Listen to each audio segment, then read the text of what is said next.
I started off my Watch Week adventure with a masterclass put on by the JLC boutique, which I was incredibly fortunate to get a spot in, and worked with one of the most experienced JLC watchmakers in the United States. In this class, we took apart and put back together the backside of the caliber 986 reverso movement. The first thing we had to do was release all the power from the watch by disengaging the click from the ratcheting wheel and turning the crown backwards to power all the way down until the balance wheel stopped turning. The next step was to remove the balance bridge and the balance wheel. I had a magnifier hooked to the side of the leg on my glasses to allow me to see better while I worked with these incredibly small pieces. Once the balance bridge and wheel were removed, the ratchet wheel was the next piece to come off the 3/4 plate used on this particular movement. Next, the main plate and click spring itself were removed by unscrewing its 3 screws and gently lifting it out of place to reveal the wheel train and the pallet bridge. We then removed the 3rd, 4th, and escape wheel, followed by unscrewing and removing the pallet bridge and pallet fork, followed by removing the large barrel wheel. With the exception of the great wheel or center wheel seen here, we had completely removed the pieces from the side of the movement. As much care as that took, it was the easy part. Next, we had to put it all back together. We obviously all know that our mechanical beauties consist of small pieces with ridiculously small tolerances, but actually trying to handle this and getting my butt kicked while trying to reset the pallet fork and pallet bridge, you really gain a new appreciation for the level of precision and steady hand required by the incredible artisans that put these back together and assemble these pieces by hand. A huge thank you to the 2 incredible watchmakers that kept their cool while a rookie hand abused their movements.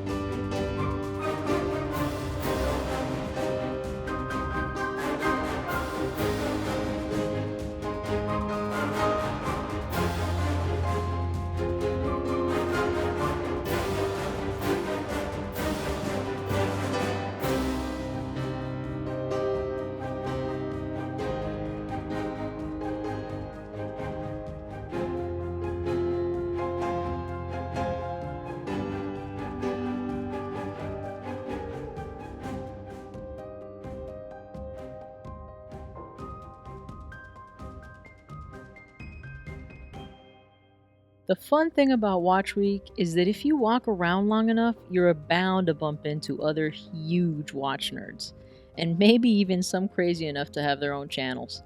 And I was lucky enough to meet up with Matt Stevens, KDP Ross, Don Haynes, aka Don's Time with Don, and his incredibly lovely girlfriend Megan. We got some coffee together and had dinner, and it was just an awesome experience to share the evening with like-minded nutjobs that spend time obsessing over little machines that most people don't even think twice about. And oh yeah, the other thing we did was try some stuff on. So let's take a look.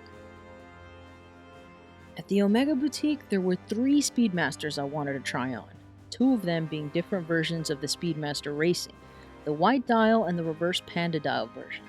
These both represent an incredible bang for buck, featuring the Omega 3330 movement, which boasts a coaxial escapement, silicone hairspring, column wheel chronograph engagement, and a vertical clutch engagement system, all for under $3,500. Then there was the Speedmaster 57, which some of you will remember from my 2016 Watch Goals video. This one is an absolute beauty with Omega's gorgeous 9300 movement and the broad arrow hands that take this back to the original design. At JLC, I couldn't help but try on the gorgeous Master Geographic that my good friend Alex just purchased. This stunner features the date and 24 time zones, just to name a few of its features. Next was the breathtaking Master Calendar, featuring a meteorite dial and surface that endlessly plays with the light, keeping you wrist-watching the entire time you've got it on. At Vacheron Constantin, I took a closer look at last year's overseas chronograph with the modified movement, in the very nice blue dial, along with the big date that I've come to grow so incredibly fond of. Nearly every surface on this piece has a high polish, which makes it both eye-catching and a scratch magnet.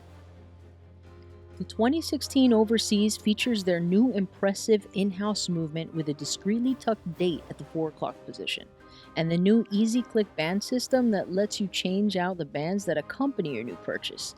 And I did in fact prefer this one on the very comfortable rubber band. At AP, I tried on the Royal Oak self-winding that wears a bit larger than its 41mm size, but has a substantial feeling, and its brush surfaces and bracelet mean it would likely hold up over time a lot better than the Overseas high polished finish. Next was this big bad Royal Oak offshore with its 300-meter water resistance and internal bezel operated by the crown at the 10 o'clock position. This piece is built like an elegant tank, which you wouldn't think possible, but still proved very comfortable on this rubber strap. At Breitling, I checked out a few pieces I've always loved, including this beautiful Super Ocean Heritage in striking blue with its arrow hour hand and nicely applied Breitling B under the 12 o'clock position. Then there was the gorgeous Montbrillant 01 equipped with the Breitling caliber B01, which features high-end chronograph features like the column wheel and the vertical clutch, which was released on their 125th anniversary. The blue on this dial is mesmerizing and one that I really fell in love with. Then there was the Beast in the Seawolf, which is beautiful in its execution and satisfying despite its massive measurements. I completely get the appeal of this bad boy. Last was a little bit of a guilty pleasure in that I was very curious regarding their new smartwatch. It's certainly not a mainstream smartwatch, meaning it's not counting your steps or tracking your heart rate. It's rather a titanium smartwatch made with the functions useful to a pilot that can be set on a phone app and track some of the data on your phone as well. It has functions such as call notification, a second time zone, local time setting, UTC time setting, and a timing function, just to name a few. And even has a dedicated website and video to help with all its functions. I'm not a conventional smartwatch fan, but did find this version fairly appealing. At Tourneau, I tried on a few pieces I've been thinking about getting, which included the blue Pelagos with in-house movement, which I do very much like the look of, but I'm not sure I can grow accustomed to the feel of a titanium piece. There's something about the lightness that keeps it from being as satisfying as I'd like.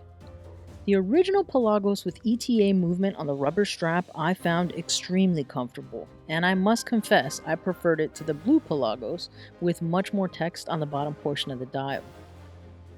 With all the love shown for the Black Bay, I had to try on the Black Bay Blue. I would have preferred to try on the Black Bay Black Bezel, but they didn't have one at the time. This piece is absolutely gorgeous.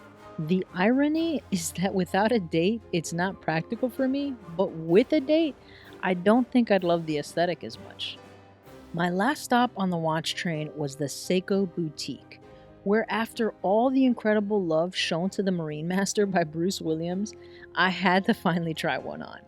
And I'm gonna be honest, I wish I hadn't. This thing is amazing in the steel, and it's one of the two that I almost walked out of the store with. This piece is incredible in its finishing and satisfying in its weight. It may in fact be my next purchase. This last piece is the pick of the litter for me personally, and the second piece I almost left with.